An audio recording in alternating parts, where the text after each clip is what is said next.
আজকের উচ্চ মাধ্যমিক এডুকেশন পরীক্ষার প্রশ্ন এবং উত্তর, এই যে এডুকেশনের শিক্ষা বিজ্ঞানের প্রশ্ন এবং উত্তরগুলো আমি করে দেব, যেগুলো উত্তর এমসিকিউ এবং এসএকিউ জরুরি। তোমাদের মনে কনফিউশন সৃষ্টি হচ্ছে ওগুলো, এটি ফার্স্ট পেজ 1 থেকে 32 পেজ অবধি কোশ্চেন রয়েছে। সেকেন্ড পেজে এই যে এগুলো ইনস্ট্রাকশানগুলো রয়েছে, আর কিছুই নেই। তারপরে থার্ড পেজ থেকে শুরু হয়েছে এমসিকিউ। তো শিখনের শেষ স্তর হলো পুনরুদ্রেক। যে উপাদান প্রয়োজন হয় সব ধরনের কাজে সি দাগের হবে। তারপরে বহু উপাদান তত্ত্বের প্রবক্তা হলেন থর্নডাইক। 4 নম্বর, আর টাইপ অনুবর্তনটির নামকরণ করেছেন, উত্তর হবে প্যাভলভ। থার্ড পেজের। তারপরে ফোর্থ পেজের কোশ্চেনে চলে যাব এমসিকিউ। প্রচেষ্টা ও ভুল শিখন তত্ত্বের প্রবক্তা হলেন, উত্তর হবে থর্নডাইক। তারপরে অন্তর্দৃষ্টিমূলক শিখন মূলত সম্ভব হয় বুদ্ধির দ্বারা। তারপরে 10 থেকে 14 এর শ্রেণী ব্যবধান হলো 14 থেকে 10 বাদ হবে, তো 4 হয়ে যাবে।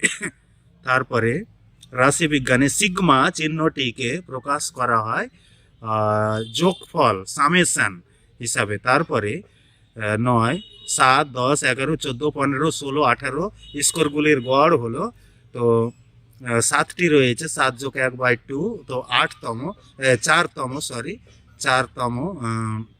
তো 4তম হলো 14, তো উত্তর হবে 14। তারপরের প্রশ্ন, ভারতের সংবিধানে কত নম্বর ধারায় 14 বৎসর বয়স পর্যন্ত সকল শিশুর বাধ্যতামূলক শিক্ষার কথা বলা হয়েছে? তো উত্তর হবে 45 নম্বর ধারা।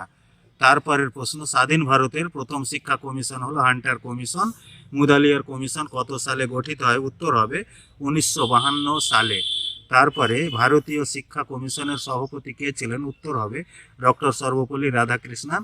স্বশাসিত মহাবিদ্যালয়ের কথা কোন কমিটিতে বলা হয়েছে? উত্তর হবে জাতীয় শিক্ষানীতি 1986। এটি হবে। তারপরে পেজের কোশ্চেন, নিম্নলিখিত কোনটি রাধাকৃষ্ণন কমিশনের সুপারিশ? উত্তর হবে সি, গ্রামীণ বিশ্ববিদ্যালয়। তারপরের কোশ্চেন, বৃত্তিমূলক ও কারিগরি শিক্ষার সঙ্গে সম্পর্কিত একটি সংস্থা হলো এআইসিটিই। তারপরে প্রোগ্রাম অফ অ্যাকশন পোয়া কত সালে রামমূর্তি কমিটি গঠিত হয়? তো উত্তর হবে 1992 সালে, বি দাগের। তারপরে কমন স্কুলের কথা উল্লেখ করা হয়েছে রাধাকৃষ্ণন কমিশন, এ দাগের। ভারতে জাতীয় প্রতিবন্ধী দিবস পালন করা হয়, উত্তর হলো 3রা ডিসেম্বর। 3রা ডিসেম্বরে এটি পালন করা হয়। তারপরের পেজে শিক্ষায় স্ক্রিন রিডার যন্ত্র ব্যবহৃত হয় দৃষ্টিহীন শিশুদের জন্য। বয়স্ক শিক্ষাকে সামাজিক শিক্ষা বলে অভিহিত করেন মৌলানা আবুল কালাম আজাদ, স্বাধীন ভারতের প্রথম শিক্ষামন্ত্রী।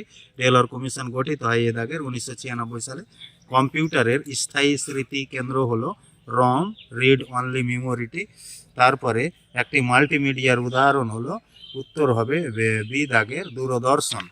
তারপরের পেজে সংক্ষিপ্ত উত্তর ভিত্তিক প্রশ্নাবলী। পরিণামে দুটি বৈশিষ্ট্য, মনোযোগের দুটি নির্ধারণ, স্পিয়ারম্যানের বুদ্ধিসংখ্যার রেসপেক্টার, অপারেন্ট অনুবর্তন বলতে কি হয়? গেস্টাল কথাটির অর্থ হলো সমগ্র রূপ বা অবয়ব। রাশিবিজ্ঞানে উচ্চ স্কোর ও বিস্তৃতি যদি 120 ও 30 হয়, তবে নিম্ন স্কোর কত হবে? 120 - 30 = 90 হবে। যখন রাশিবিজ্ঞানে একটি পরিসংখ্যা 14, তখন ট্যালি চিহ্ন উল্লেখ করলে 4 দিয়ে কেটে দিলে 5 হবে, 4 দিয়ে কেটে দিলে 5 হবে 10, আর 4টি 14। তারপরে আয়তলেখ হিস্টোগ্রাম আঁকার সময় পরিসংখ্যাগুলি শ্রেণী ব্যবধানের কোথায় স্থাপন করতে হয়? উত্তর হলো শ্রেণী ব্যবধানের নিম্ন সীমায়। তারপরে জাতীয় নারী শিক্ষা পরিষদ কত সালে গঠিত হয়? 1961 সালে। তারপরে ইউপিই ভারতের সংবিধান অনুযায়ী কোন তালিকাভুক্ত শিক্ষা? যুগ্ম তালিকাভুক্ত। ইউপিই পূর্ণরূপ কি? Universal primary education. ভারতের সংবিধান কত নম্বর ধারায় নারীদের সুযোগ সুবিধার কথা বলা হয়েছে? 15-র 1 নম্বর ধারায়। কোঠারি কমিশনের সুপারিশ অনুসারে কমিশন কাঠামোটি লেখো। মুদালিয়ার কমিশনের সময়সীমা উল্লেখ করো, 45 মিনিট। তারপরে শিক্ষা নির্ধারিত বুনিয়াদি উল্লেখ করো। নবোদয় বিদ্যালয় কোন শিক্ষানীতিতে বলা হয়েছে? স্টাইলাস কি? ওই স্মার্ট বোর্ডে লেখার যে পেন, ওটিকে স্টাইলাস বলা হয়। তারপরে মুখ ও বধির উদ্দেশ্য লিখো। তারপরে প্রাথমিক শিক্ষার অপচয় বলতে কি বোঝো? ডায়েটের পূর্ণরূপ হলো district institute of education and training. NLM এর পূর্ণরূপ হলো ন্যাশনাল লাইভ স্টক মিশন। ঢাকার কমিশনের বিষয় কী ছিল? ইগনু এর পূর্ণ রূপ হলো Indira Gandhi National Open University. দূরশিক্ষাগুলি হলো ট্রেজার উইদিনের অর্থ। ক্যালের পূর্ণ রূপ হলো কম্পিউটার অ্যাসিস্টেড বা এডেড লার্নিং। এলইডি এর পূর্ণ রূপ হলো লাইট এমিটিং ডায়োড। আর এগুলো বিষয়ভিত্তিক। বয়স্ক শিক্ষা বলতে কী বোঝায়? বয়স্ক শিক্ষার যে কোনো দুটি মুখবধির শিশুদের শিক্ষাদানের পদ্ধতিগুলি আলোচনা করে। 10-32 প্রতিষ্ঠা পেজটির 10 নম্বর পেজের এটি 4 দাগের। কর্মের জন্য শিক্ষা উদ্দেশ্য পূরণে বিদ্যালয়ের সংক্ষিপ্ত আলোচনা। কম্পিউটারের শিক্ষামূলক উপযোগিতা উল্লেখ করো। 5 মনোযোগ বলতে শিক্ষাক্ষেত্রে মনোযোগের ভূমিকার মূল্যায়ন করো। প্রাচীন অনুবর্তন শিক্ষাক্ষেত্রে প্রাচীন অনুবর্তনের গুরুত্ব। গড় বলতে কি বুঝো? নিম্নলিখিত পরিসংখ্যা বন্টনটির গড় নির্ণয় করো। 10 থেকে 14, 15 থেকে 19, 20 থেকে 24, 25 থেকে 29, 30 থেকে 34, 35 থেকে 39, 40 থেকে 44, 45 থেকে 49, 50 থেকে 54, 55 থেকে 59 এবং পরিসংখ্যা দেওয়া রয়েছে।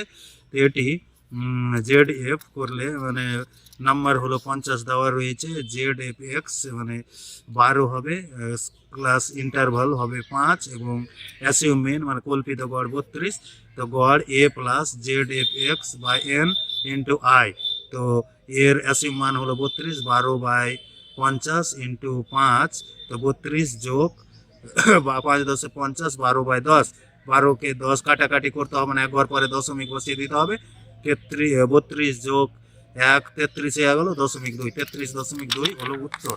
তারপরের পেজের মানে শেষ পেজের বাংলা মিডিয়ামের 12 পেজের শেষ পেজের কোশ্চেন হলো যে কোনো দুটি প্রশ্ন। বিদ্যালয় শিক্ষা কমিশনের সুপারিশ অনুসারে উচ্চশিক্ষার লক্ষ্যগুলি আলোচনা করো। মাধ্যমিক শিক্ষা সংক্রান্ত বিষয়ে কোঠারি কমিশনের সুপারিশগুলি সংক্ষেপে আলোচনা করো। কারিগরি শিক্ষা কাকে বলে?